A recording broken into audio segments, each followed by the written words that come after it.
주현절 둘째 주일인데 우리가 계속 연이어서 그 예수님의 공적 생애, 공생애의 그 출발점에 일어난 이야기들을 연이어서 계속 함께 생각하고 나누고 있는 중입니다. 오늘 요한복음이 전하고 있는 그 예수님의 공생의 첫머리는 아주 유쾌한 이야기로부터 시작하고 있습니다. 이 이야기는 예수님으로부터 시작되는 복음이 기존의 종교 및 사회 질서와 어떻게 달라지고 어떻게 그것과 절연하고 있는지, 그래서 어떻게 새로운 세계를 열어가는지 아주 선명하게, 아주 분명하게 보여주는 그런 말씀입니다. 갈릴리의 그 가나라는 지역에서 혼인잔치가 있었습니다. 여러분, 과거의 경험을 어르신들은 기억하겠지만, 과거의 모든 결혼식을 보면은 딱 식장에서 잠깐 하는 요즘과 같은 그런 풍습이 아니었지요. 집에서 하루 종일 잔치가 이어지는, 사람들이 이것저것 음식 장만해 와서 계속 같이 나누는 그런 풍경, 그 어느 문화권이나 유사했던 것 같습니다. 예수님 당대의 그 결혼식 역시 한 집안에서 하루 종일 이어지는 그런 잔치자리를 동반했습니다. 그 결혼잔치에 예수님과 어머니 그리고 제자들도 초대를 받아서 함께 하고 있었습니다.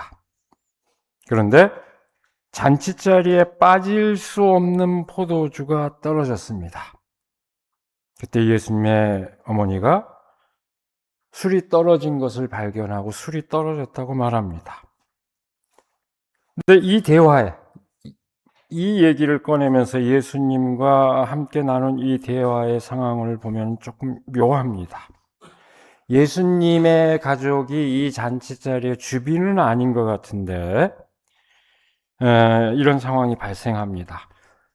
여기까지는 그런 대로 되게 이해할 수 있습니다. 누구든지 술이 떨어졌다는 걸 발견하면 누구든지 술 떨어졌는데요 라고 얘기할 수 있으니까 얼마든지 거기까지는 이해할 수 있습니다.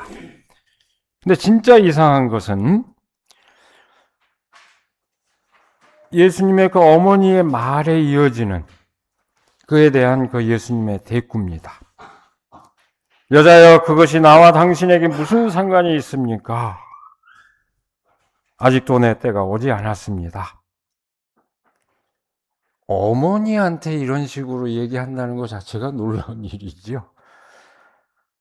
그 자체가 놀랐습니다. 이 대답은 말인즉슨 일단 어머니의 요청을 곧바로 응하지 않고 그 요청을 일단 거부한 것처럼 보입니다. 그러니까 무슨 상관입니까? 나의 때는 아직 아닙니다. 되게 그런 의미가 되겠습니다. 여기서 나의 때라는 건 뭘 의미할까요?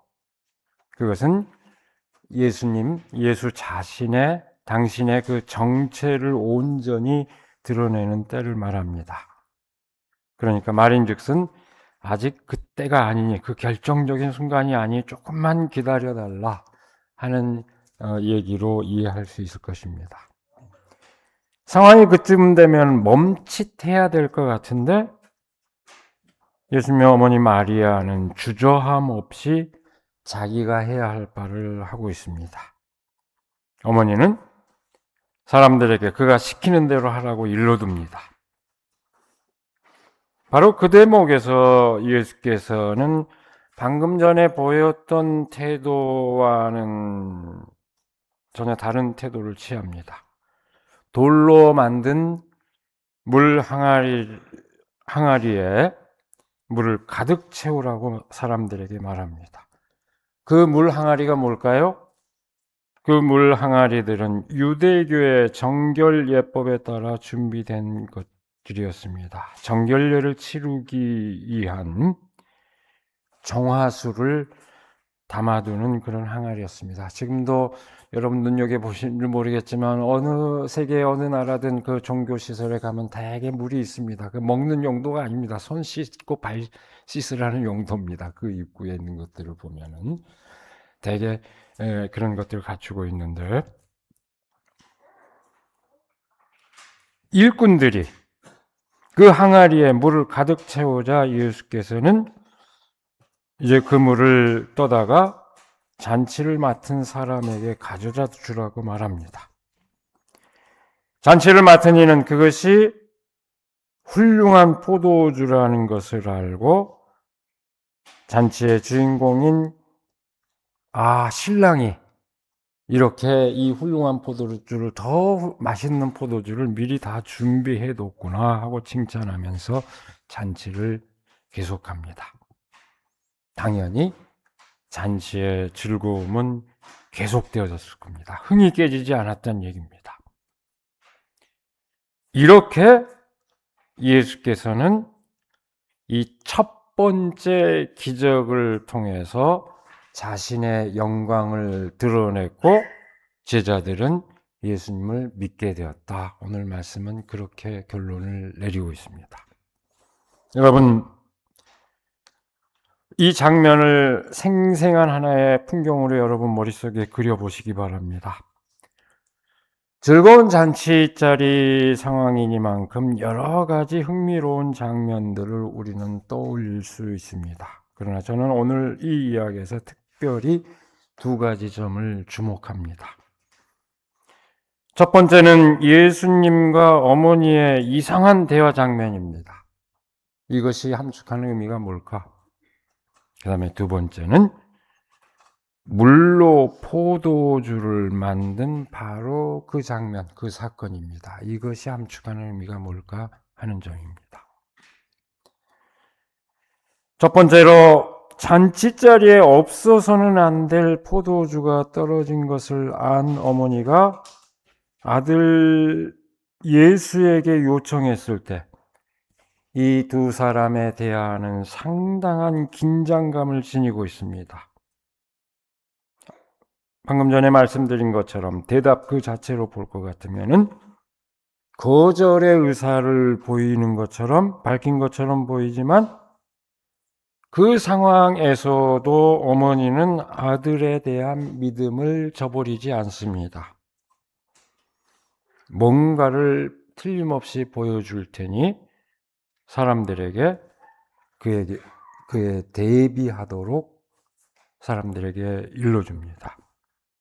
과연 예수께서는 항아리에 물을 채우라고 하고 그것을 포도주로 바꿔버립니다. 여러분, 이 긴장감도는 대화의 상황이 뜻하는 바가 무엇일까요? 여러분, 요한복음에서는 예수의 어머니 마리아가 이 대목에서 처음 등장합니다. 이렇게 해서 처음 등장한 어머니는 아들 예수의 정체를 드러내는 일종의 촉매자로서, 거두는 자로서 역할을 맡고 있습니다. 아들의 삶을 가장 잘 이해했다는 뜻입니다. 긴장된 대화의 장면은 다분히 이 요한복음을 기록한 저자의 의도성을 아주 잘 드러내주고 있습니다. 이제부터 보여줄 사건은 예수 그리스도의 정체를, 다시 말해서 예수님의 그 공적 생애, 그 사역의 본질을 드러내주는 사건이다 하는 그 복선을, 그것을 알리고자 하는 복선을 이 이야기 가운데 깔고 있는 것입니다.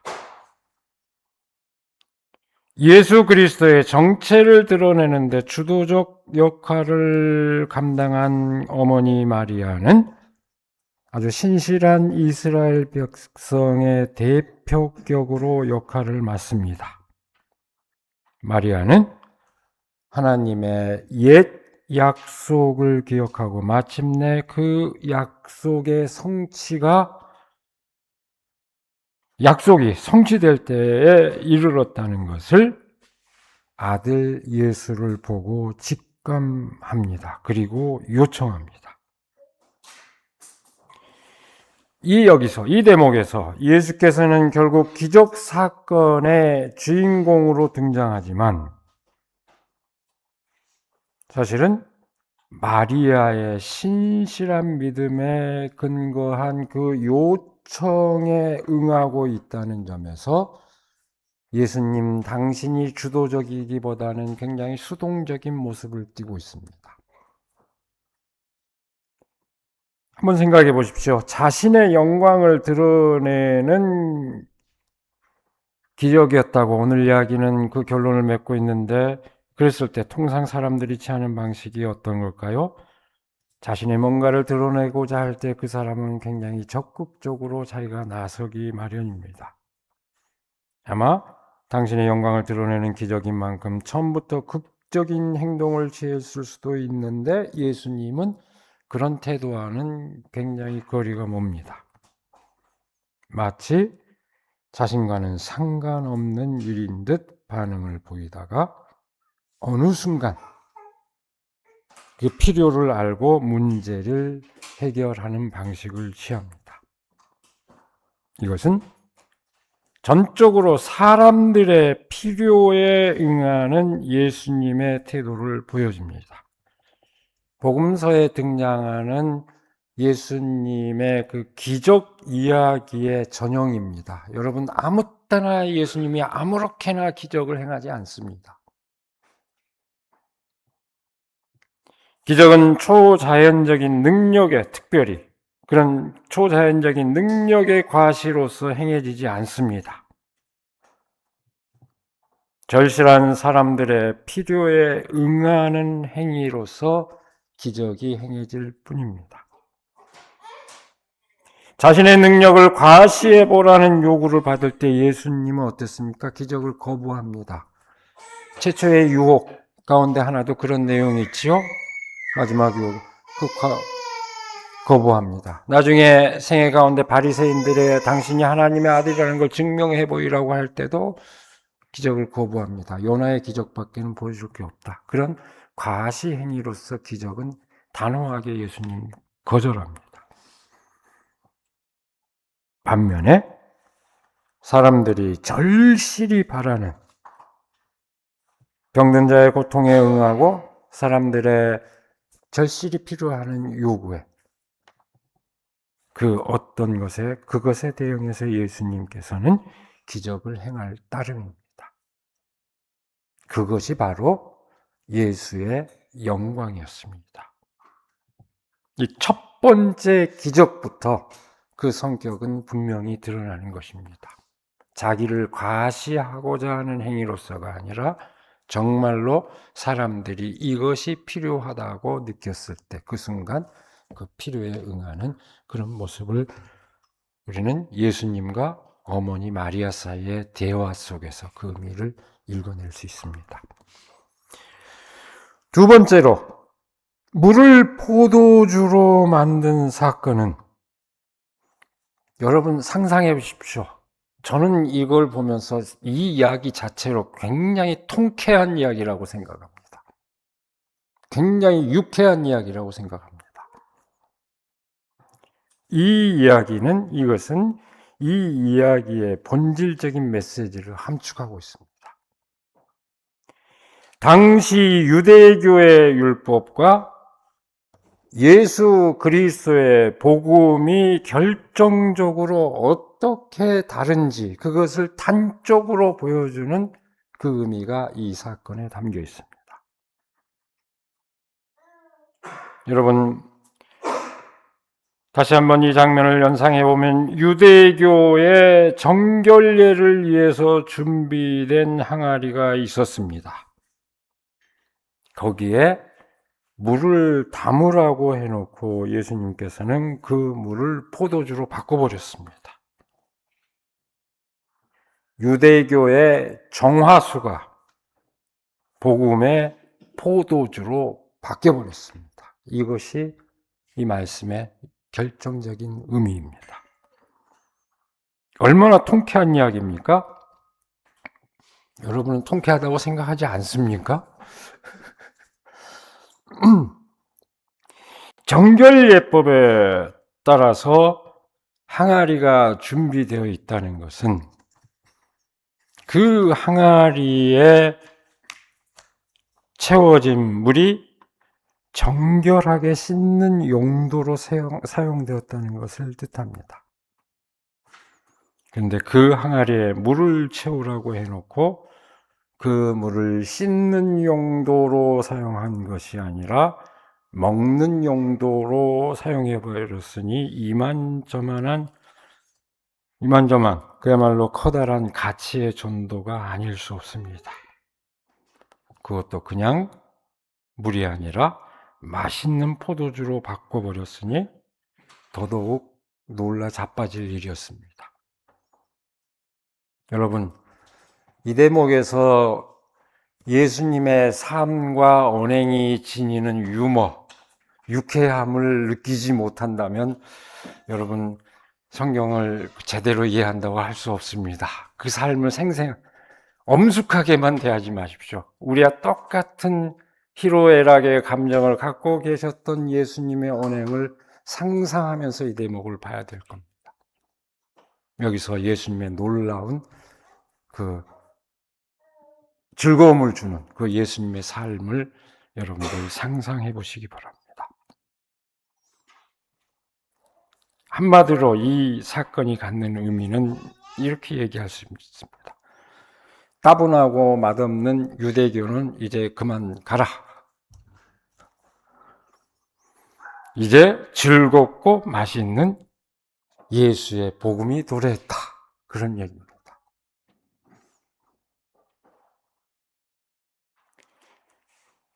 바로 이 진실을 알리는 이야기입니다. 여러분, 특별히 요한복음의 시대적 배경과 겹쳐서 그 의미를 헤아리면 더더욱 그 의미가 선명해집니다.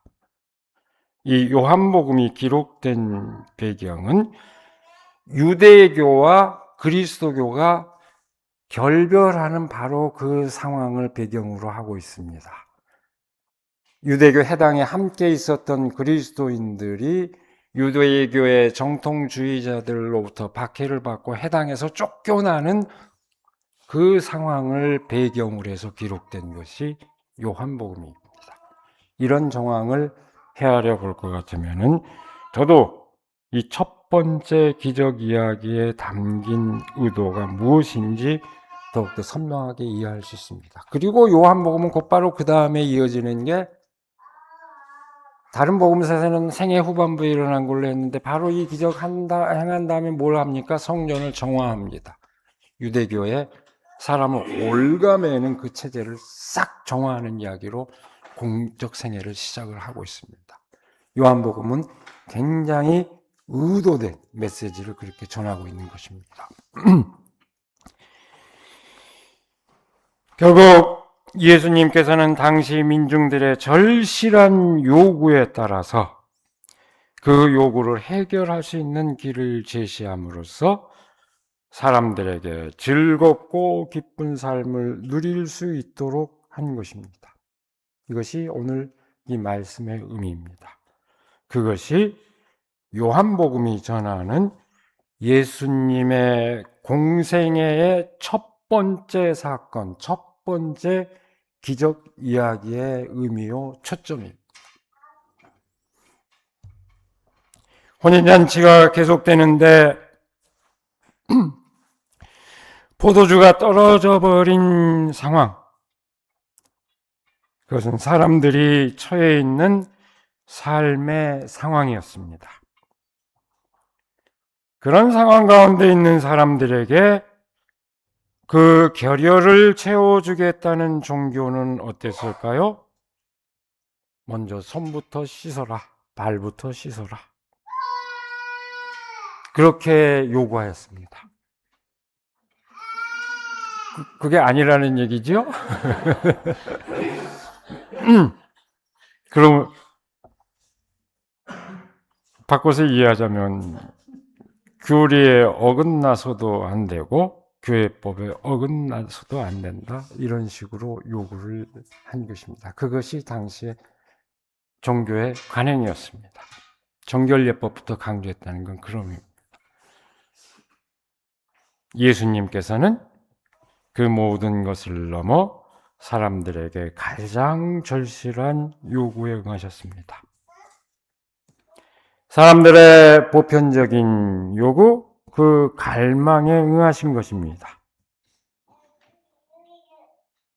그것이 그저 자신의 능력 과시에 지나지 않는다면 주저하지만, 그것이 사람들의 절실한 필요에 따른 것이라면 서슴없이 나섰습니다.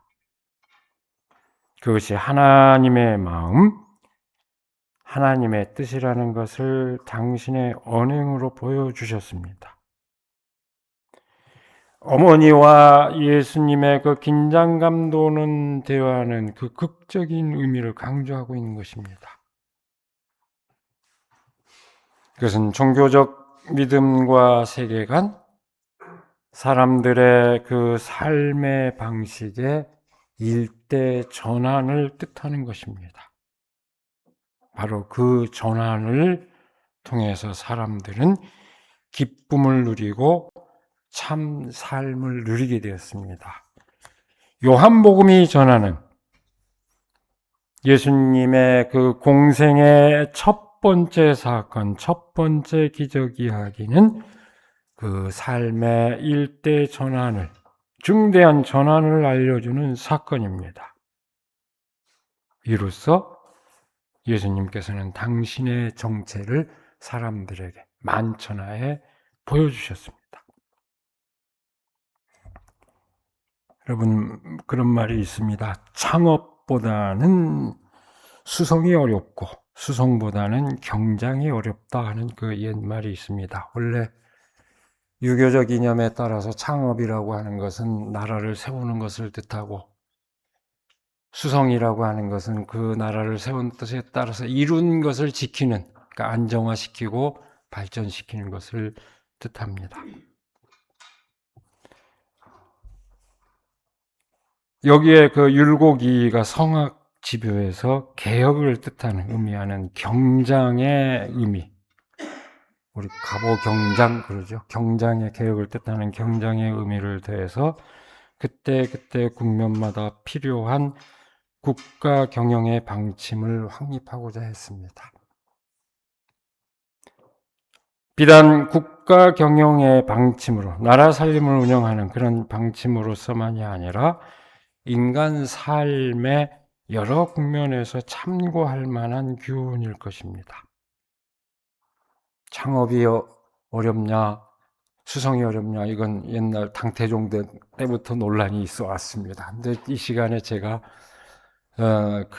그런 논의를, 유교적 세계관에서 논의했던 그걸 제가 반복하고자 이 얘기를 하는 것은 아닙니다.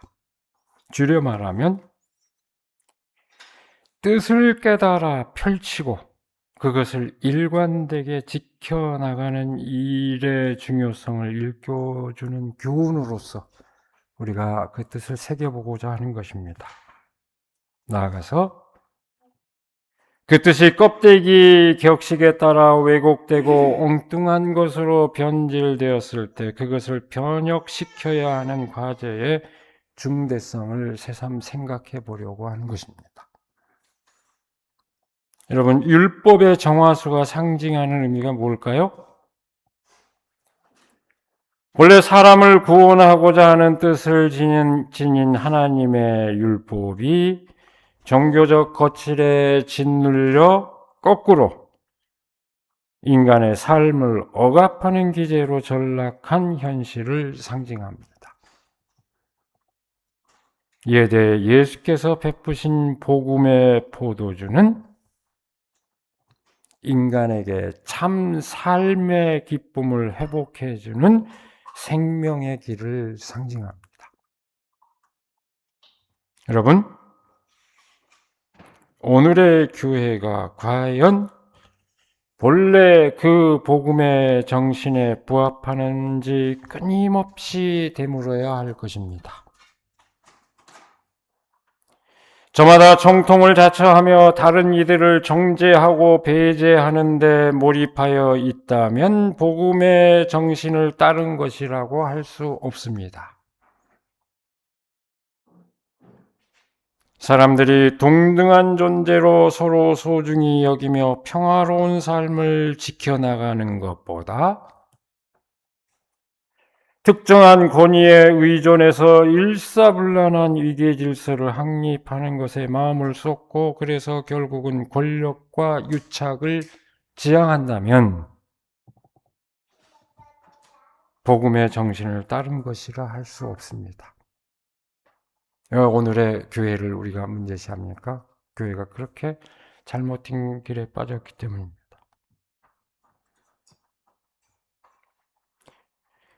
그리스도의 복음은 누구나 공평히 삶의 기쁨을 누리는 세계를 지향합니다.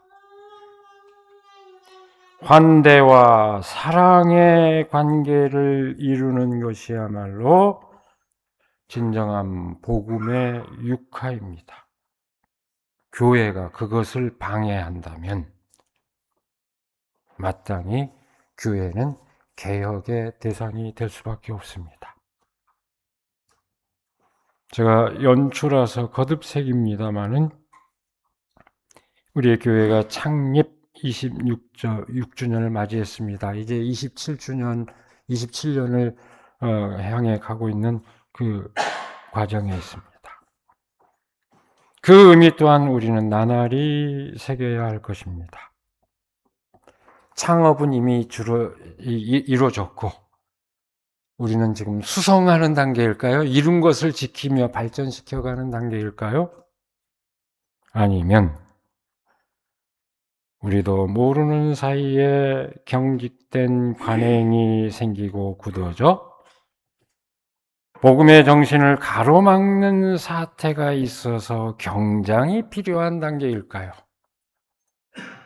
여러분은 우리 교회의 이 상황을, 우리의 지금 스스로의 상황을 어떻게 보십니까?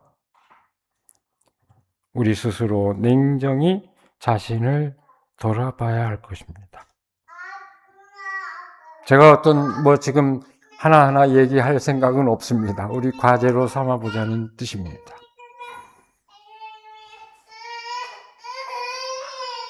복음의 포도주로 잔치의 기쁨을 누리지 못하고 정화수에 손을 씻었는지 안 씻었는지 하는 강박관념에 매여 있다면 그건 적신호입니다. 함께 교회의 공동체를 일궈 나가는 데서 기쁨보다는 의무감이 앞선다면 이 또한 경계해야 할 일입니다. 그러나 한편 또 생각해보면 완벽하게 주어진 공동체는 세상 어디에도 없습니다. 함께 마음을 쏟고 함께 책임을 감당해 가는 데서 진정한 사랑의 공동체는 가능할 뿐입니다. 세상이 그렇게 안 돼 있는데 그런 공동체를 유지하기 위해서는 얼마나 마음을 쏟아야 되겠습니까? 그렇게 함께 노력할 때 그 사랑의 공동체는 가능할 뿐입니다. 그 뜻을 이뤄가는 데서 진정한 기쁨을 누릴 수 있다면 우리는 그저 주어진 조건을 누리는 데 그치지 않고 함께 만들어가는 기쁨을 우리는 공유할 수 있습니다.